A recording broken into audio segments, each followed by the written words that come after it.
こんにちは、ヨギャの仲間です。ご無沙汰しております。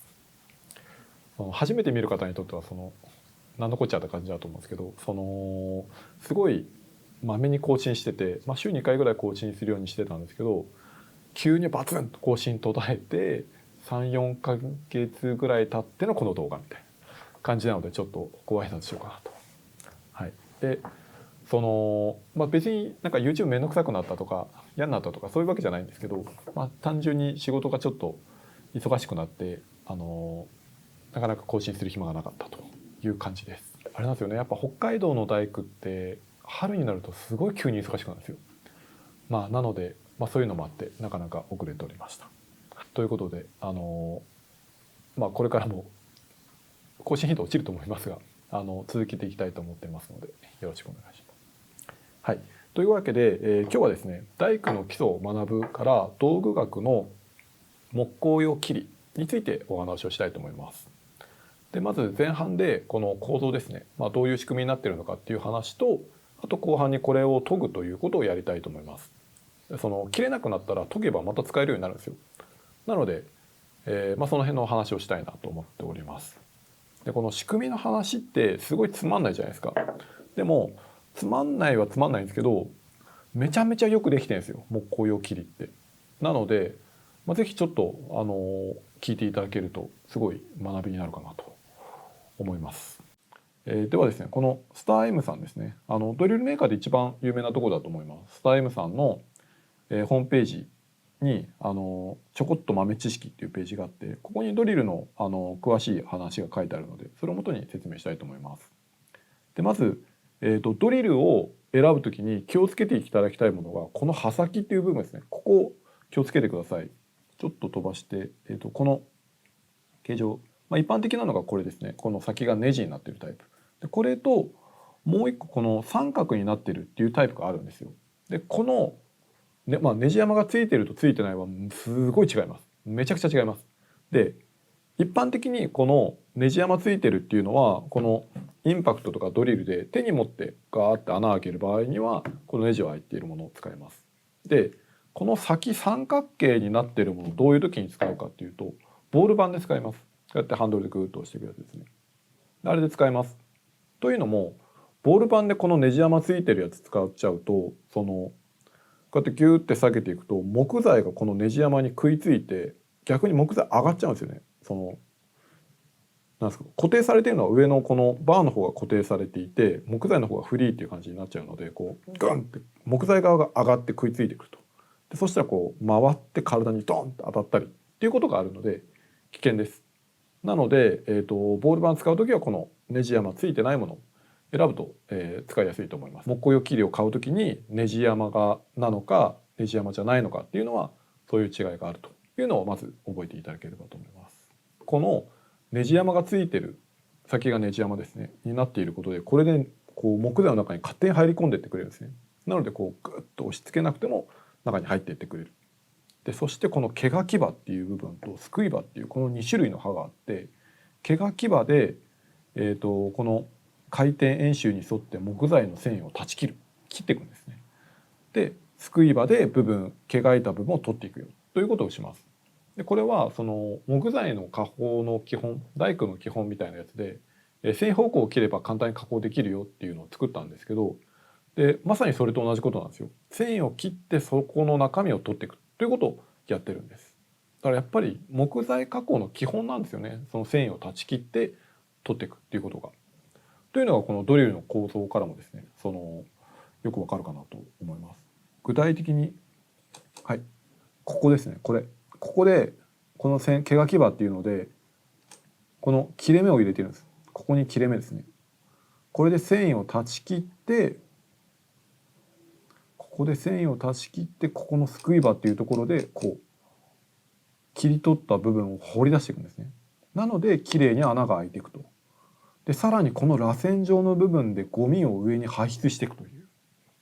だからすごい合理的なんですよ。毛がいて取ってゴミまで出してくれるっていうすごいやつです。というのが、簡単ではありますがドリルの構造の話です。じゃあ切れなくなったらどうするのかっていうのも、ここに書いてあります。そのスタイムさんのページに研磨方法書いてあります。で、使うのはこの平ヤスリというこのなんかひし形になったやつですね。はい、左側がダイヤモンドヤスリで、右側の方がいわゆる昔ながらのギザがついてるヤスリになってます。はい。どちらでもいいです。僕はこのギザギザついてる方ですね。こっち側の方が好きです。なんかダイヤモンドヤスリってなんかザラザラしてないんで、なんか削った感があんまりなくて、なんかこっちの方がなんかザリザリしてて削った感があって、そっちも好きです。ただ高いんですよね。地味にこれ700円ぐらいするんですよ。はい。まず先にこのスクイバの方ですね。ここを研いでいきます。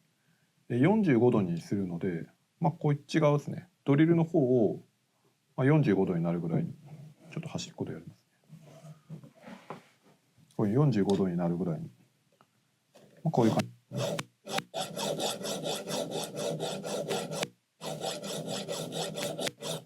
で研いであげます。現場で中に釘がありましたとか、そういうことは本当によくあって、特に電気屋さんとかすごい大変そうだなっていう、そのドリルをよくダメにするというか、電気屋さんが一番ドリル使うんじゃないかなっていう気がします。設備屋さんも使うけど、でも設備屋さんより電気屋さんの方が大変そうなイメージがあります。こんな感じで、ここが先端ですね。ここが鋭利になればいいよっていう感じです。で、次にこのスクイバですね。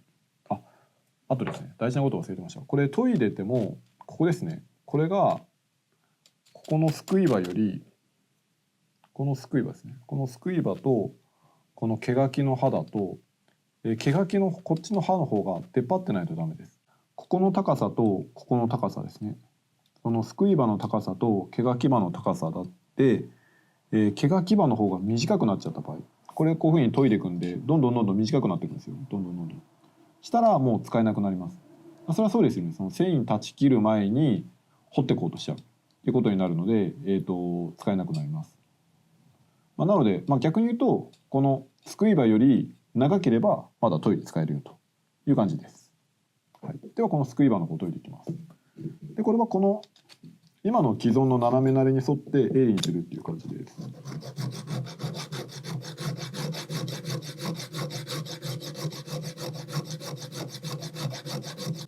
大体入れましたね。であとこの若干こう刃先なんですけど若干なんて言うんでしょうね、この内側をこういうぽっこりしたいんですよね。ここが完全にどまった平っていうよりは、若干こういうふうにしてあげるイメージです。なのでこれでまず大体平らにして、あとでもうちょっとこういうふうに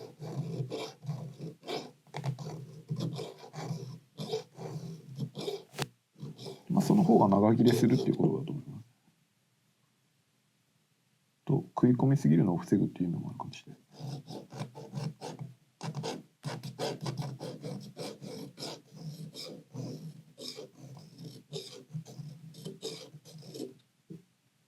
なので、まずここを一回平らに大体研いで、最後にこういうふうにちょっと内側を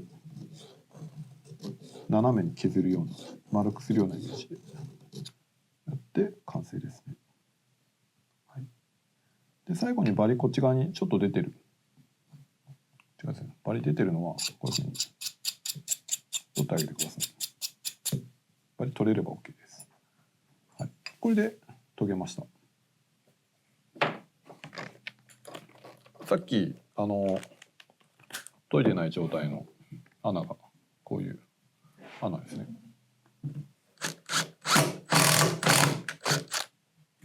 研ぐとこういうふうに全然違いますね。このやっぱ毛書きの部分ですね。主にこのもちゃもちゃってしてるのがこの毛書きがきれいに入ってなかったのと、研ぐとこの毛書きのラインがはっきりときれいに出てきます。でやっぱり負荷も違うし、まっすぐ彫りやすくなります。北光用切りの研ぎ方の方を解説させていただきました。研ぎ方で注意はこの毛が牙ですね。毛が牙とすくい歯だと毛が牙の方が長くないといけないよと。で使っていって、この毛が牙がもしもすくい歯より短くなってしまったら切りの寿命だと思ってください。で逆に言うとそこまでは研げば使えるよということなので切れなくなったから捨てるっていうよりは研いで使うっていう方が、経済的だしいいのかなというふうに思います。はい、でヤスリはこういうダイヤモンドヤスリでもいいし、この鉄のなんていうんですかねこれ日東ヤスリ普通のノコの刃とか埋め立てする時の刃ヤスリですね。でもどちらでも構わないと思います。はい、ということで、ドリルの切りの話をさせていただきました。でまた、大工の基礎を学ぶシリーズの方を、引き続きやっていきたいと思います。はい、ではありがとうございました。